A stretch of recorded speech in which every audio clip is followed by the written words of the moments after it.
Hello guys, Crispy here, welcome back to another video. In this one, my friends, I'm gonna be testing the GeForce RTX 3060 Ti. This is the GDDR6 version of the card, not the X, in the Watch Dogs franchise. That is Watch Dogs 1 from 2014, Watch Dogs 2 from 2016, and Watch Dogs Legion from 2020. Let's get into it, shall we? And first up, let's go through the PC specs here. In the desktop, we got obviously the RTX 3060 Ti installed with the latest Nvidia drivers. I'm not overclocking it. You can see all of the GPU specs right here. Resizable bar is also enabled. And again, it's the GDDR6 version of the card, not the X. Over in Task Manager, we're pairing it with the i5 13600K, overclocked to 5.5 GHz, 32 GB of DDR5 6000 MHz RAM in dual channel. And these specs are a little bit overkill for a 3060 Ti, I am aware, but it's just so we don't have a CPU bottleneck. So let's get into Watch Dogs 1 from 2014. It's 9 years old, damn.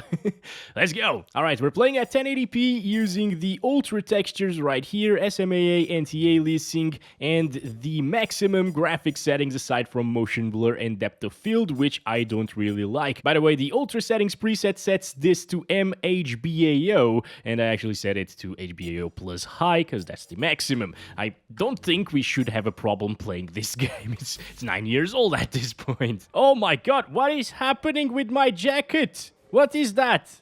Okay, now it's fixed. But did you see it? It was like flickering, like this again. I wonder if we're breaking the engine or something by running the game at like 200 frames per second. Now, this is obviously CPU bound most of the time. Right now, the GPU usage is actually at 100%, probably because we're seeing a lot of vegetation and that's GPU intensive. And actually, while driving around the city, you will see 50 to 60% GPU utilization, as you can see right now. And the FPS drop into the 140s, like 180s at times. I mean, it's always going to be above 100 frames per second. Oh, no, we don't want to leave the mission zone. Alright. And it's a buttery smooth experience. It doesn't really stutter like the new titles do. Obviously, this game is coded to run on few cores because it's only utilizing like 20 to 25% of our 13600K. That's to be expected from a game from 2014.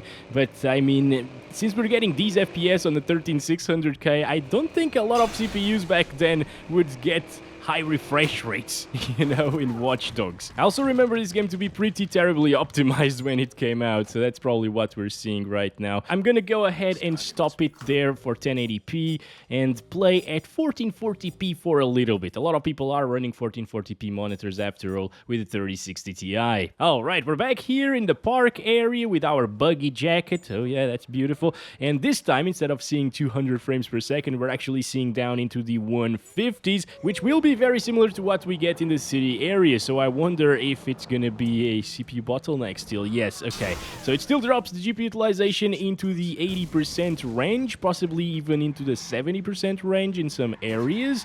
So it's still fully CPU bound. Yeah, there we go. At least in these parts of the map right here with roads and a lot of NPCs running around and cars and so on. Come on, I was getting back to the freaking area. You don't need to do this.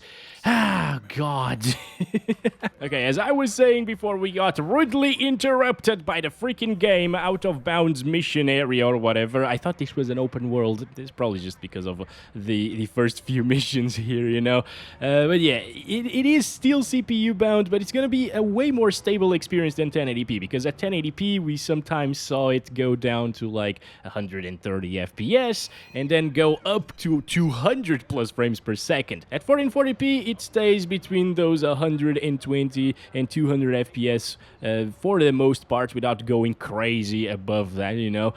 So yeah, it's a more stable experience, but it doesn't really matter because it didn't really stutter at 1080p or 1440p. It's a great experience right here in this game, although the visuals are kind of starting to get pretty dated, right? Over here, there's a lot of flickering on the grass, actually, but hey, that's probably because of the anti-aliasing everything that we're using. No GPU utilization maxed out here still. So let's bump it up to 4K, I guess. All right, finally at 3840 by 2160 resolution, it is GPU bound 100% of the time. You can see the GPU utilization right there is finally maxed out, guys. Let's start counting our FPS here, and I guess if it gets these FPS at the 4K resolution and it's a single player title, you know, is more than enough in my opinion. No, let's not exit the zone. Okay, all right, everything is all right. Oh boy, I gotta do this little mission right here. Wait a second. No, come on. Are you kidding me? Let's explode this. Yeah, there we go. Did I just kill this guy? Oh, I'm so sorry, buddy. Wrong place, wrong time. What is happening? What are you doing? Oh boy. All right. Also, these models right here, at least the ambient occlusion is looking very similar to Far Cry 3's, which is interesting because it's also made by Ubisoft. So, yeah, they're probably using some similar technologies here for AO and some of the graphics settings as well. Anyway, I just want to check it out in this part over here. Well, now we gotta go into a cutscene, but I want to see the park with the vegetation and stuff where it gets more GPU bound, you know. Okay, here we have it. Yeah, 90 frames per second sometimes. Okay, 80s, exactly what I expected right here, my friends. So 80 FPS minimums is what you can expect. Maybe a little bit lower in other areas of the game, of course, but you will never be CPU bound anymore at 4K resolution, which is nice to see. So yeah, let's move on to Watch Dogs 2 from 2016 next. Oh boy, Watch Dogs 2 is looking fantastic compared to the previous installment, guys. Look at the grass and the vegetation and just compare it. Jesus, it's also way more intensive. We're playing this one at the 1080p resolution with 70 FOV, which is the default 100% resolution scale, and the ultra settings. I just disabled depth of field and motion blur. Now, I am not utilizing the maximum settings here. There are a couple of settings that could go higher, like this one right here, as well as the extra details, but when I set this to the maximum, I was actually getting down into the 50s sometimes. So this game can get extremely intensive, okay? I'm gonna start counting our FPS right now, and we're gonna go do my benchmark run here in Watch Dogs 2, which I haven't done in like 5 years or something like that. All right, we can also see that the CPU utilization in this game while driving around is much higher than it was in Watch Dogs 1. That's because this was one of the few titles that could actually max out a 4-core 8-threaded CPU at the time in 2016. I was really impressed with my Xeon CPU at the time hitting 100% utilization. All right, there we go. Start exploding everything. This is my benchmark run right here, my friends. Very, very nice, isn't it? Boom. That's cool to see the smoke effects and everything. Let me just... There we go. Nice. Dropping down into the lower 100s at times. There it is. Big explosion. Goodbye, sir.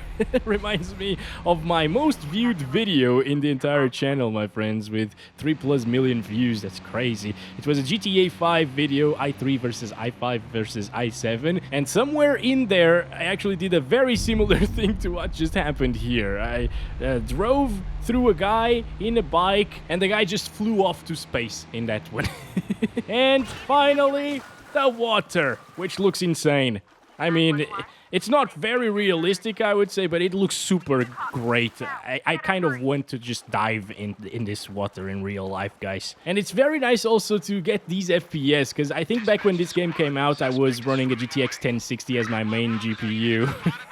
And it struggled quite a bit at the maximum setting, so I used to play it on high or even medium, I don't remember it.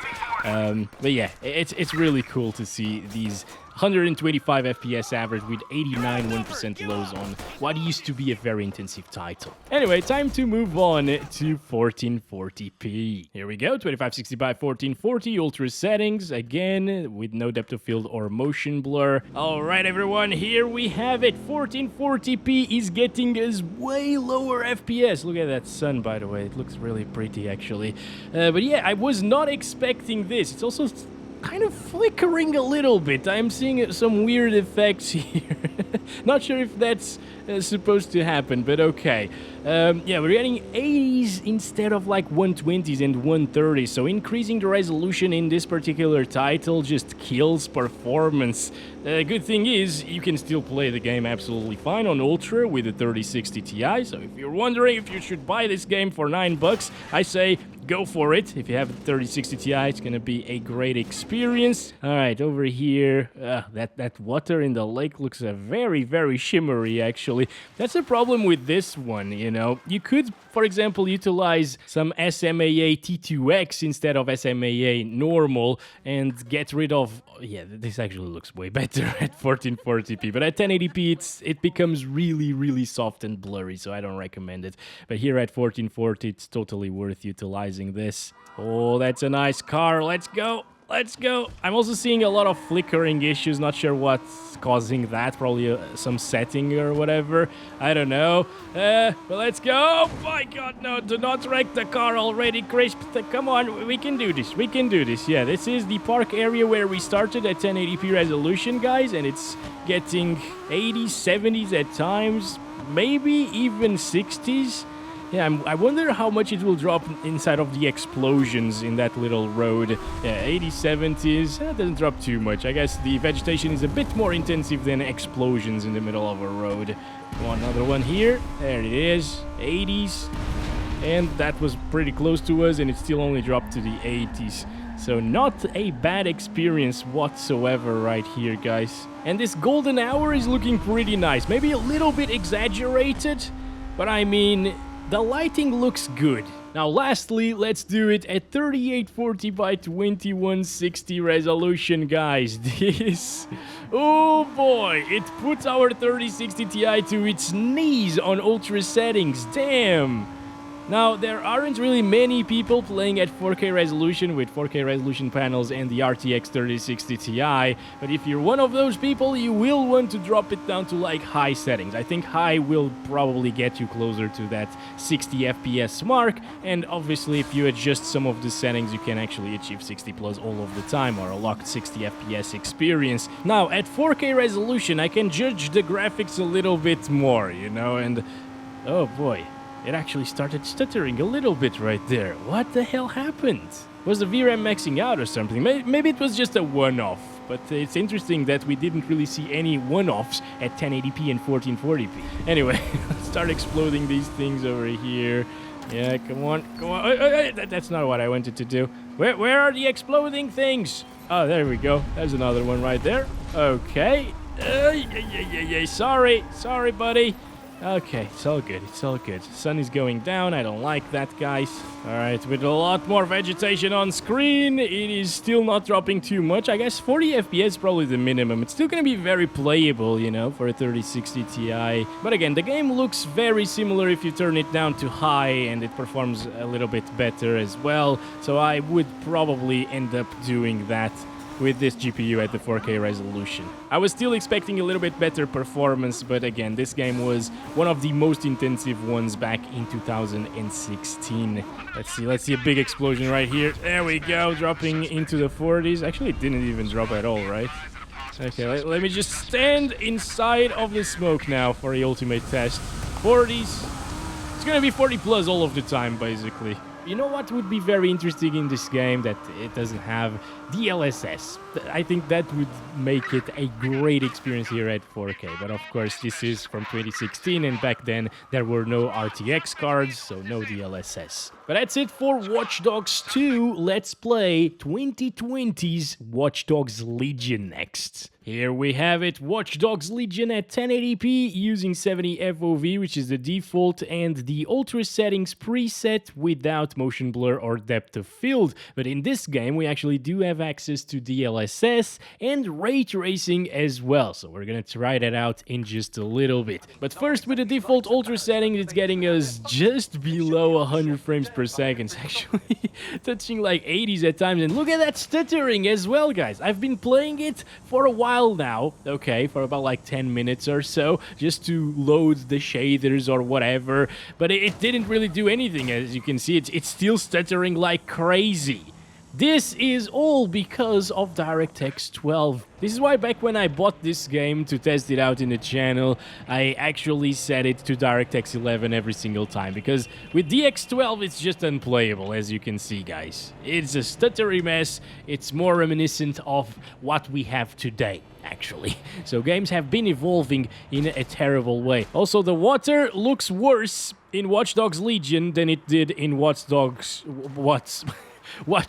2, right? Like, we don't have as many waves. It's really bland looking. Of course, right now it's gray. I mean, it's the UK, so it's always gray. But yeah, it's a little bit darker because it's nighttime, and I can't really switch it to daytime because this game doesn't have a time passing feature, unfortunately. But as you can see, sometimes it can be a smooth experience. It's just too inconsistent for me to recommend. I'm just gonna select DirectX 11 and play like that because it's more stable. Oh my god, oh my god. Okay,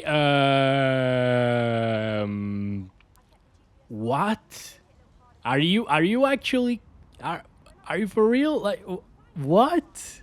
What is happening with this game right now? So apparently DirectX 11 is now broken. Back when I played it, it wasn't broken. It was the smoother API of the two, but now they probably updated it to run a little bit better in the X12, and this is what we end up with.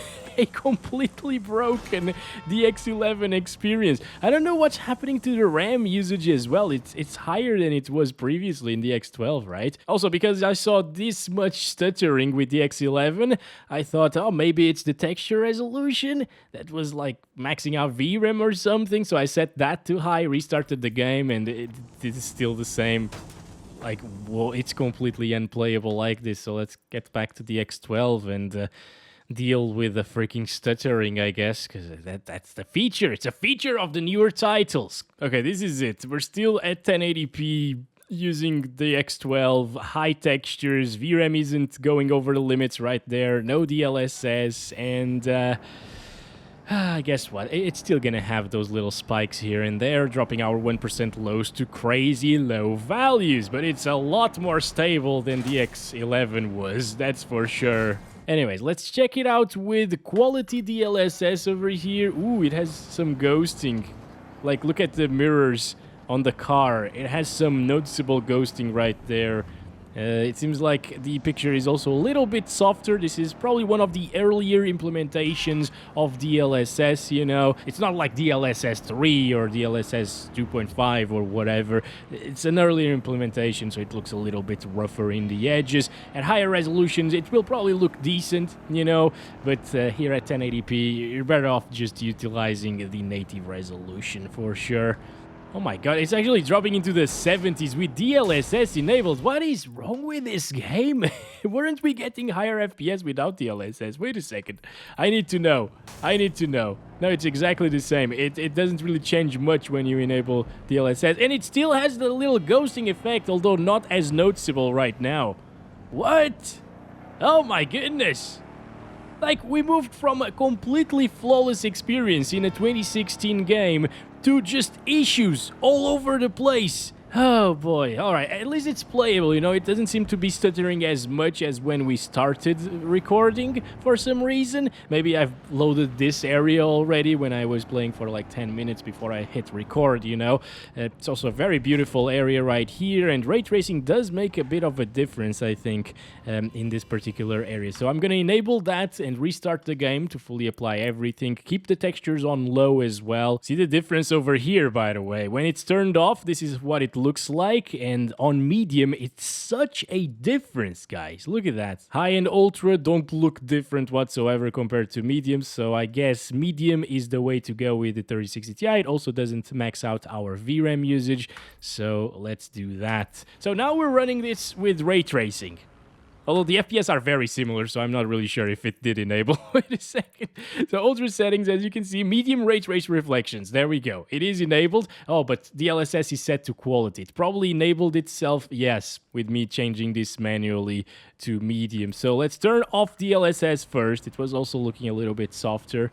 And there we go. So this is more like it. It's dropping into the 50s already. Ray traced reflections looking great over there in the puddles, guys. The stuttering is still happening, of course. It's not gonna go anywhere. I'm so sorry. Actually, I didn't mean... there are some cars... Yeah, you can have your car back. No, please. Please, don't do this to me. Come on. Yeah, this one has a lot of reflections. Look at that. It looks okay. It's a little bit pixelated, you know, and once we enable DLSS, it's gonna look a little bit rougher as well. Down into the 40s at times. But hey, we're playing with ray tracing, ultra settings, medium RT though, and it is performing acceptably, I think. It's not a terrible experience, aside from these stutters that happen every now and again, of course, but I think I would probably still stick to the non-ray tracing experience, because it was more stable in terms of FPS. It was always above 60 FPS, basically. So to use RT and stay above 60, we need quality DLSS. This basically gives us what we saw before, I think, with native resolution, 70 sometimes, but now the ray traced reflections look pretty terrible, right? Oh my god. What happened there? I'm gonna restart counting the FPS. But yeah, look at the top of the car right there. It was really fuzzy previously and pixelated, but now it's just a smudge, you know? It's really, really awful. Very, very soft reflections right now. So it's kind of useless for a 3060 Ti in this 2020 title. And the 3060 Ti came out the same year as Watch Dogs Legion did, yet it couldn't really run it that well with ray tracing. So yeah, let's disable DLSS, disable ray tracing as well, and play at 1440p resolution. Alright, here we go. Just to make sure, 1440p, no ray tracing or DLSS. And let's try this out. It's getting 70s right here. This is a police car. All right. Yeah, I'm just gonna go here. Yes, thank you, police officer. He was probably just sleeping on the job. You don't do that. See what happens if you do that? Anyway, 3060 Ti is capable of delivering a pretty nice experience here at 1440p, as I expected. Now, this area is actually really intensive. I just remembered, because it has all of these trees and vegetation, so it can drop us from 60 frames per second. Nothing that high settings wouldn't solve, you know. On high settings it would definitely get us those 60 plus FPS all of the time, because ultra settings in this game is quite a bit more intensive than high. But of course we also have DLSS, which will probably give us 60 plus as well. So I'm just gonna stop it right there, because I don't really like 50s. Although it is playable, you can play with 50s, of course. I just prefer to have that experience, 60 FPS plus all of the time. And wow. Okay, so at this resolution, DLSS makes a big difference. Not so much in visuals, but in performance, this is way better. It was dropping into the 50s, looking in that direction though. It's pretty much the same thing, right? And now we're in the 70s and 80s and 60s at times, and I gotta go to the park once again, check it out inside of there. It's not really dropping, is it? It's getting 60. Oh boy. Okay, no, so now it dropped. Now it did drop. Okay. Can I get inside of there, please? So yeah, at 1440p, it will still drop slightly here and there, as we saw already, but it's not gonna be the end of the world. I think it's a much more stable experience than it was at native resolution, and with quality DLSS at this res, even though it's an earlier version of DLSS, I think it looks great. And lastly, my friends, we got 4K resolution right here. For this one, I actually chose the high graphics preset. Just gonna disable the motion blur and depth of field, and we're gonna have to test DLSS as well, because it's already dropping a little bit from 60 FPS around here, as you can see. Also, VRAM utilization is very much under control. This is high settings at 4K, but it's only utilizing 4 gigabytes or so. That's very interesting to see. I thought it was gonna run out of VRAM much sooner, even at high setting. Oh my god, dude. Are you kidding me? This is just a stutter, okay?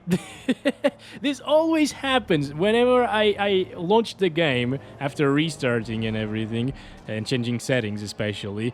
It always happens. It always has that huge stutter. 4 FPS 1% lows is not acceptable, okay? Like, what the hell, man? Come on, right? What is this?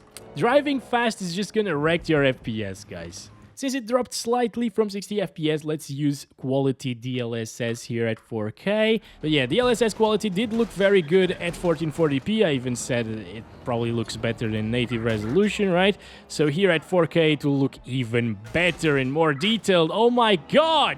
Just stop it! We're not VRAM bound. We're not bound by anything. Like, the hardware is not fully utilized in any way. CPU usage, 25%. GPU usage is at 100%, yes, but that's supposed to be like that. VRAM usage is under 5 gigabytes. RAM usage is under 16 gigabytes, and we got 32. Why do we have 2 FPS 1% lows? If it wasn't for the 1% lows, if it wasn't for this terrible stuttering, it would have been a really awesome experience, because it still looks great on high settings, guys. It still does. And with DLSS, we can get 60 plus all of the time. But that stuttering just kills the experience completely. So my recommendation is go buy Watch Dogs 2, have fun in that game, max it out, play the story, it's decent, or even good, actually. Graphics look great. In some ways, they're better than this 2020 release, Watch Dogs Legion. And avoid Watch Dogs 1 and Legion, because this one is broken in terms of performance, and the other one is not really that great in terms of the story, from what I heard. That's been it for this one. Thank you very much for watching this video. Don't forget to like and subscribe if you haven't already, and I'll catch you in the next one very soon. As always, love you all. Bye-bye.